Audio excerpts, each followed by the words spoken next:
नमस्कार दोस्तों, कैसे हैं आप सब? आई होप आप सब बहुत ही अच्छे होंगे और जमकर पढ़ाई कर रहे होंगे। आज के इस वीडियो में हम हिंदी इलेक्टिव के मोस्ट इम्पोर्टेंट 30 एमसीक्यू क्वेश्चन लाए हैं, जो कि सेट 2 हमारा है गद्य खंड का मो मोस्ट इम्पोर्टेंट 30 एमसीक्यू क्वेश्चन, जो कि जेक बोर्ड एग्जाम 2026 के लिए बहुत ही इम्पोर्टेंट होने वाला है, जो कि 21 फरवरी को होने वाला है। तो आप लोग इस वीडियो पर बने रहें, क्योंकि इसमें जितने भी प्रश्न हैं सभी बहुत ही इम्पोर्टेंट है। पहला हमारा प्रश्न है इम्पोर्टेंट कि संवध्या का क्या नाम था? संवध्या का जो था वो क्या नाम था? तो संवध्या का नाम हरगोविंद था। ऑप्शन नंबर जो बी हमारा हुआ राइट आंसर। अगले प्रश्न नंबर 2।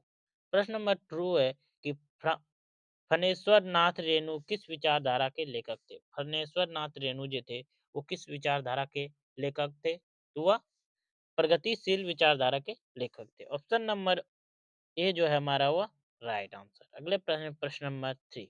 प्रश्न नंबर 3 हमारा कि संवध्या वास्तव में किसकी कहानी है? संवध्या जो कहानी है वो वास्तव में किसकी कहानी है?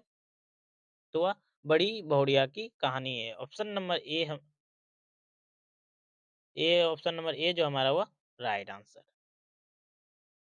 अगले प्रश्न नंबर 4। प्रश्न नंबर 4 हमारा क्या है कि फणेश्वर नाथ रेणु का निधन कब हुआ था? तो फणेश्वर नाथ रेणु का जो निधन है वह सन 1977 में हुआ, सॉरी सन 1985 में हुआ था। ऑप्शन नंबर जो 100 हमारा हुआ राइट आंसर। अगले प्रश्न नंबर 15, सॉरी अगला प्रश्न है प्रश्न नंबर 5। फणेश्वर नाथ रेणु हिंदी के किस प्रकार के कथाकार के रूप में विख्यात है? किस प्रकार के कथाकार के रूप में जो है फणेश्वर नाथ रेणु विख्यात है? तो वह अंचलिक कथाकार के रूप में विख्यात है। ऑप्शन नंबर 100 हमारा हुआ राइट आंसर। अगले प्रश्न नंबर 6। प्रश्न नंबर 6 है फणेश्वर नाथ रेणु अपनी रचनाएं के द्वारा किसकी विरासत को नई पहचान दी? किसकी विरासत को जो है फणेश्वर नाथ ने अपनी नई रचनाओं के द्वारा पहचान दी?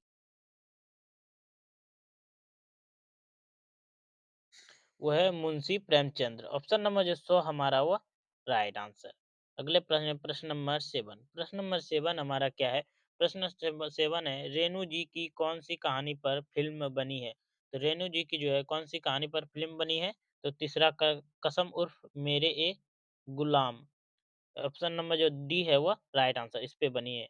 अगले प्रश्न नंबर 8। प्रश्न नंबर 8 हमारा क्या है? प्रश्न नंबर 8 है हमारा कि फणेश्वर नाथ रेणु साहित्य सर्जन के क्षेत्र में कब आए? फणेश्वर नाथ रेणु जो है साहित्य सर्जन के क्षेत्र में वो कब आए थे? वह 1955 में आए थे। ऑप्शन नंबर बी हमारा वो राइट आंसर। अगले प्रश्न नंबर 9। प्रश्न नंबर 9 हमारा कि रेणु जी ने स्वधन स्वाधीनता, हाँ सॉरी, अगला क्वेश्चन है क्वेश्चन नंबर 9। रेणु जी ने स्वाधीनता आंदोलन में कब हिस्सा लिया? स्वाधीनता आंदोलन में जो है रेणु जी ने कब भाग लिया था? तो वो भाग लिया था उन्होंने 1942 में। ऑप्शन नंबर जो 100 हमारा हुआ राइट आंसर। अगले प्रश्न नंबर 10। प्रश्न नंबर 10 है मौला आंचल उपन्यास के लेखक कौन है? मौला आंचल की जो उपन्यास है उसके लेखक कौन है? तो वह है फणेश्वर नाथ रेणु। ऑप्शन नंबर जो डी है वह राइट आंसर। अगले प्रश्न नंबर 11।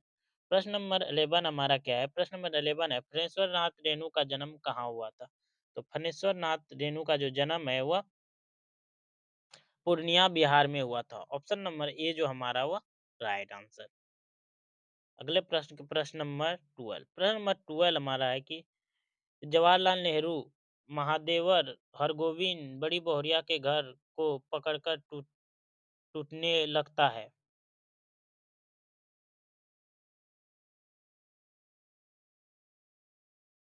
अगला प्रश्न है जलालगढ़ पहुंचकर हरगोविंद बड़ी बहुरिया के पैर पकड़कर माफी क्यों मांगता है? क्यों मांगता है? क्योंकि बड़ी बहुरिया का जो संदेश क्या है हरगोविंद नहीं सुना सका था। ऑप्शन नंबर जो ओ हमारा हुआ राइट आंसर। अगले प्रश्न नंबर 13।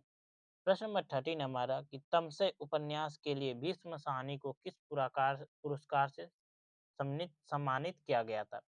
किस पुरस्कार से सम्मानित किया गया था?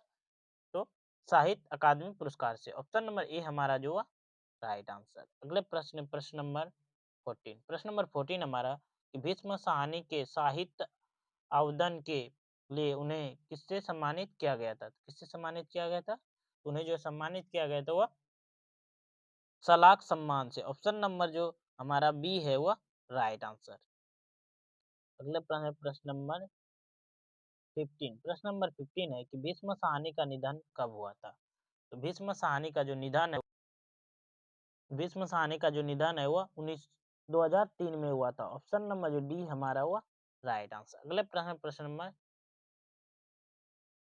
16।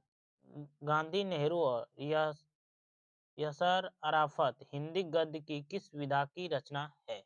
यह किस विधा की रचना है?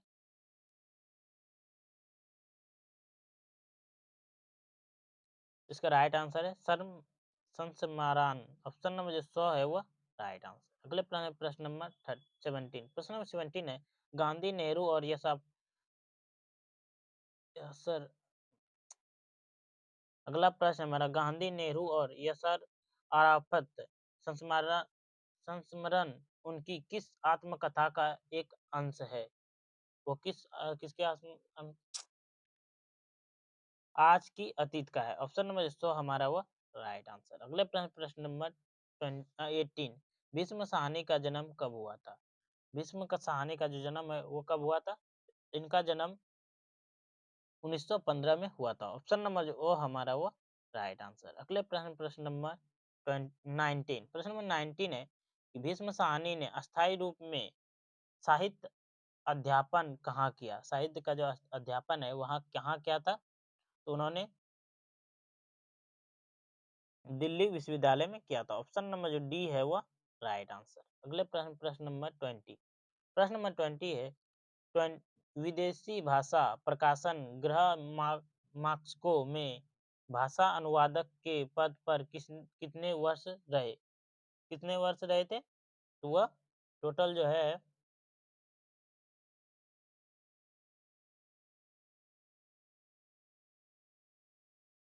इसका राइट आंसर होगा 7 वर्ष कम किया था। ऑप्शन नंबर जो बी हमारा हुआ राइट आंसर। अगले प्रश्न प्रश्न नंबर 21। प्रश्न नंबर 21 है भीष्म साहनी के भाई का नाम था। भीष्म साहनी का भाई का नाम क्या था? इनका भाई का नाम बलराज था। ऑप्शन नंबर जो वो हमारा हुआ राइट आंसर। अगले प्रश्न प्रश्न नंबर 22। प्रश्न नंबर 22 है भीष्म साहनी का जन्म कहाँ हुआ था? तो भीष्म साहनी का जो जन्म है रावलपिंडी में हुआ था। कहाँ पे हुआ था? रावलपिंडी में। कि- तो कब हुआ था? तो इनका जो जन्म है वह 1915 में हुआ था रावलपिंडी में। याद रखिएगा, मोस्ट इंपॉर्टेंट क्वेश्चन है। ठीक है। आई होप आप सबको यह वीडियो बहुत ही अच्छा लगा होगा। अगर वीडियो अच्छा लगा तो वीडियो को लाइक कीजिए, चैनल को सब्सक्राइब कीजिए और ज्यादा से ज्यादा बच्चों तक शेयर जरूर कीजिए। मिलते हैं अगले वीडियो में। जय हिंद, जय भारत।